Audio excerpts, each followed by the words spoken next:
Doctor صاحب پورن دیکھنے میں پاکستان دنیا میں نمبر 1 ہے، اور جب سٹیز دیکھی گئیں کہ پاکستان کی کون سی سٹی میں زیادہ پورن دیکھا جاتا تو وہ فیصل آباد ہے۔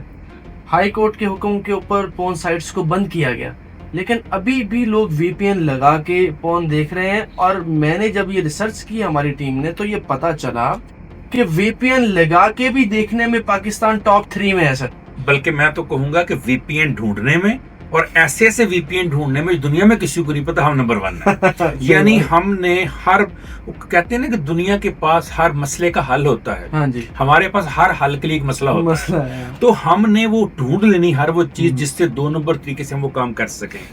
سر منافقت کی انتہا ہے کہ کلمے کے نام پر بننے والا ملک اور اس سرزمین کے اندر سب سے زیادہ پورن دکھی جا رہی ہے، اور سر اس کی بڑی وجہ یہ ہے کہ اتنا ہی ابھرے گا جتنا کہ دبا دیں گے۔ جب آپ ریاستی سطح پر حکومتی سطح پر پابندیاں ایسی لگائیں گے، جب آپ شادی بیاہ کو پروموٹ نہیں کریں گے، جنسیت کو پروموٹ کریں گے۔ آج آپ کو پتہ ہے شادی کرنا مشکل ہے، زنا کرنا آسان۔ تو جب آپ سر شادی مشکل بنا دیں گے، اگر میرے پاس 10-15 لاکھ روپیہ نہیں، میں تو 200 بندے کو کھانا نہیں کھلانے جوگا، بیٹی کو سامان شادی کیسے کروں؟ تو وہ بچیاں پھر کیا کرتی ہیں؟ انہوں نے موبائل بھی خریدنا ہے، انہوں نے بیگ بھی لینے ہیں، انہوں نے کپڑے بھی لینے ہیں، وہ باہر جاتی ہیں یونیورسٹیوں میں۔ ہم روزانہ سر میں 2 یونیورسٹی میں جاتا ہوں M Phil P H D پڑھانے کے لیے۔ عرفان رشید صاحب میں کیا مطلب وہ جملے بولوں، مجھے نہیں پتا وہ کن کی بیٹیاں ہیں، مجھے تو اپنی ہی لگتی ہیں، مجھے تو اپنی ہی لگتی ہیں۔ سر وہ جس انداز کے لباس پہن کر آتی ہیں، عرفان صاحب میں اور آپ اپنی بیٹی کو یہ لباس پہنا کر یونیورسٹی نہیں بھیج سکتے۔ میں حیران ہوں پیرنٹس کے اوپر جو وہ لباس پہنا کر اس کو یونیورسٹی بھیجتے ہیں، اور پھر وہ جن لڑکوں کے ساتھ دوستیاں کر کے راتوں کو گھروں میں 2-2 بجے جاتی ہیں اور پیرنٹس نہیں پوچھتے، اور بچیاں کہتی ہیں جی ہم کون سا گھر سے کچھ لیتے ہیں، ہم تو اپنا کماتے ہیں۔ کبھی ان پیرنٹس نے پوچھا ہے بیٹی کیسے کماتے ہو، کرتے کیا ہوا بیٹی، تم کیسے کماتے ہو؟ یہ 2 چیزیں اس وقت آپ کی سوسائٹی میں ٹاپ ٹرینڈ پہ جا رہی ہیں، ایک زنا اور دوسرا ڈرگز۔ یاد رکھیے جن معاشرے میں یہ 2 چیزیں ہو جائیں تو الٹیمیٹ اس کی تباہی جو ہے وہ کہیں دور نہیں ہوتی۔ اس وقت اس نہج پر پہنچ گئے ہیں، یونیورسٹیاں آپ بھی کچھ جانتے ہیں، کچھ آرٹ کے نام پہ بنی ہوئی ہیں اسی شہر کے اندر۔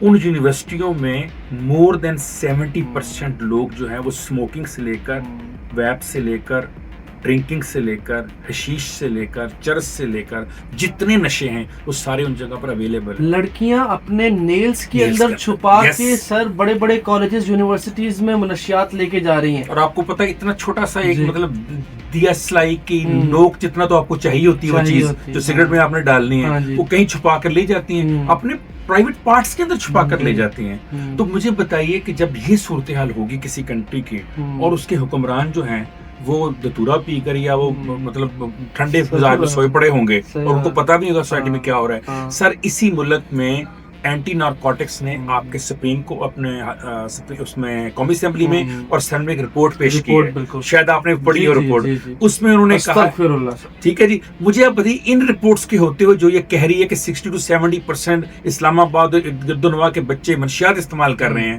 سر یہ رپورٹ دینے سے پہلے مر نہیں جانا چاہیے؟ 6 7 جو کلاس میں ہے بچے 6 7 میں وہ تک بھی کر رہے ہیں 5ویں، اور وہ بتا وہ رہے ہیں جن کا کام تو اس کو روکنا بھی، اگر آپ کو پتہ ہے استعمال ہو رہی ہے تو اب ہمیں کیا بتا رہے ہیں؟ جا کے روکیں ان کو، پکڑے ان کو جا کے۔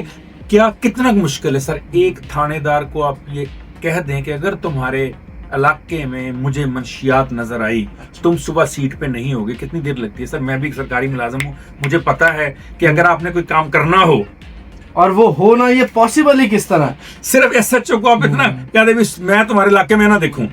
وہ ایک آیا شیر شاہ سوری، اس نے کہا کہ دہلی سے عورت جی ٹی روڈ پہ چلے اور کابل پہنچ جائے اور 1 کلو سونا اچھالتی جائے، اگر اسے ایسے دیکھ لے تو شیر شاہ سوری اپنی گردن کٹوا دے گا۔ اور بھائی اتنی بڑی جی ٹی روڈ پہ ایک جرم نہیں ہونے دیا، اور کیا ایک ایس ایچ او علاقے میں ہونے دے گا؟ سر کبھی بھی ممکن